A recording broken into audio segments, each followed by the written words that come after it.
दुनिया की सबसे बड़ी हिजरत हुई थी जब पाकिस्तान बना था। दुनिया की सबसे बड़ी हिजरत, 10,000 औरतों की इज्जतें लूटी गईं जब ये वतन बना। लाखों लोगों ने जानों की कुर्बानियां दी।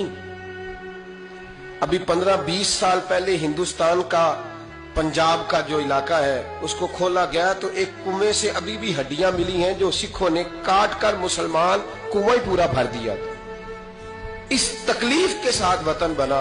किस लिए?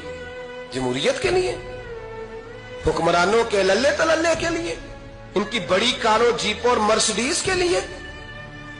इसलिए कि यहां रोज नया बिल आएगा, आज गवर्नर राज है तो आज फलां है तो आज फलां है। ये सारी हुकूमतें अगर वही कानून जो अंग्रेज का बना हुआ है और वही सारी दफात जो आपके यहां नाफज है वही हिंदुस्तान में नाफज है तो बताया जाए फिर वतन क्यों बनाया गया था? फिर क्या जरूरत थी? ये सारे काम तो वहां भी हो रहे हैं। इसलिए मेरे भाई वतन के नजरिए को समझे। वतन बना था ला इलाहा इल्लल्लाह मुहम्मदुर रसूलुल्लाह सल्लल्लाहु अलैहि वसल्लम।